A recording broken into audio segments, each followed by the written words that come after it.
অনিফার্স world YouTube চ্যানেলে আপনাদেরকে স্বাগত। কনফেডারেশন অফ স্টেট গভর্নমেন্ট এমপ্লয়িজের সাধারণ সম্পাদক মলয় মুখার্জি সুপ্রিম কোর্টের ডিএ মামলায় ওনাদের পক্ষ থেকে যে সাবমিশনটা করেছেন, অর্থাৎ বকেয়া ডিএর হিসেবটা, সেই হিসেবটা আপনারা একবার দেখে নিন।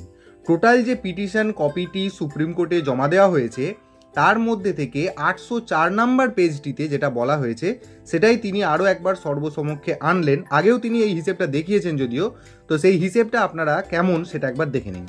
এখানে রাজ্য এবং কেন্দ্রের ডিএর ফারাকটা মেনলি এখানে দেখানো হয়েছে এআইসিপিআইকে মান্যতা দিয়ে। তো প্রথমত এখানেতে দেখুন একদম অর্ডার নাম্বার এবং ডেট, তার সাথে ডেট অফ ইফেক্ট এবং আমাদের রাজ্যে কত পার্সেন্ট দেওয়া হয়েছে এবং দিল্লি এবং চেন্নাইয়ে কর্মরত রাজ্য সরকারি কর্মচারীরা যারা রয়েছেন তারা এআইসিপিআই মেনে কত শতাংশ পাচ্ছেন তার টোটাল হিসেবটা কিন্তু এখানে স্টেপ বাই স্টেপ একটু একটু করে প্রত্যেকটা ডেট অফ ইফেক্ট ধরে ধরে দেওয়া হয়েছে।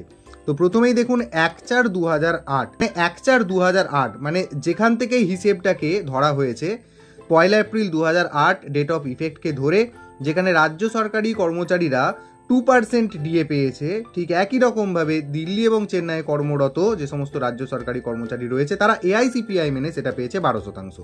ঠিক একইভাবে আবার 1/6/2008 অনুযায়ী রাজ্য সরকারি কর্মচারীরা পেয়েছে 6%, কিন্তু দিল্লি এবং চেন্নাইয়ে কর্মরত যে সমস্ত রাজ্য সরকারি কর্মচারী রয়েছে তারা পেয়েছে 12%। এইভাবেই ধীরে ধীরে কিন্তু ডেট অনুযায়ী বা ডেট অফ ইফেক্ট অনুযায়ী কিন্তু এগিয়ে গেছে এবং শেষকালে আমরা দেখতে পাচ্ছি জিনিসটা 125%তে গিয়ে পৌঁছেছে।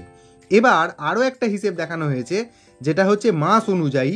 দেখুন এখানে রয়েছে tentative statement of dearness allowance in between central government Delhi or Chennai and state government employees in percentage, অর্থাৎ শতাংশ হারে এখানেতে দেখানো হয়েছে।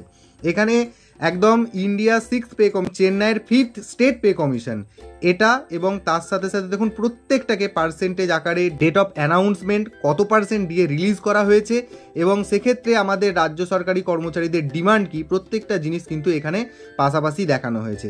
যেমন এখানে ধরুন 1/4/2010 অনুযায়ী এখানেতে ডিএ রিলিজ করা হয়েছে 22% এবং তার সাথে 5% 27%, কিন্তু এই জায়গাটাতে 5% ডিএ ডিউ রয়ে গেছে 9 মাসের জন্য।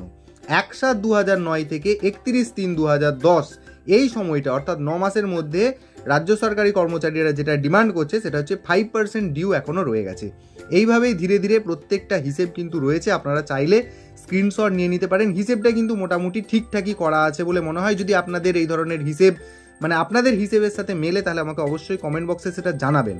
এবং এখানে দেখুন আমরা চলে আসছি 1/1/2019 জায়গাটাতে। আপনারা সকলেই জানেন যে সেই সময়টাতে 125% ডিএটাকে একদম কমপ্লিট করা হয়েছিল, 100% প্লাস 25%, কিন্তু সেক্ষেত্রে 7% ডিউ ডিএটা সেটা 54 মাস কিন্তু ক্যারি হয়েছে। আবার তারপরে আবার দেখুন এখানে 125% সেটাও আবার পরের পার্সেন্টেজ যেটা 6% টোটাল আকারে সেটা আবার 48 মাস ধরে ক্যারি হয়েছে। আবার 6% টোটাল সেটা হয়েছে 42 মাস ধরে, এবং তার সাথে সাথে আবার দেখুন 6% সেটা হয়েছে 36 মাস ধরে। এরকম পর্যায়ক্রমিক হিসেব একদম ডেট টু ডেট ধরে ধরে কিন্তু টোটাল ব্যাপারটা এখানে দেখানো হয়েছে। এরপর নির্ভর করছে সুপ্রিম কোর্ট এই ডেটার ওপরেতে কি ধরনের বক্তব্য দেয় বা কি ধরনের জাজমেন্ট পাস করে বা মতামত পোষণ করেন, সেটা আমাদের নজর অবশ্যই থাকবে। এবং এই ডিএ বিষয়ক যে আরও আপডেট উঠে আসবে ভবিষ্যতে সেটা আমি আপনাদের সাথে শেয়ার করব এবং আপনাদেরকে রিকোয়েস্ট করব যারা আপনারা আমার চ্যানেলটি এখনও সাবস্ক্রাইব করেনি তারা চ্যানেলটিকে সাবস্ক্রাইব করে নেবেন।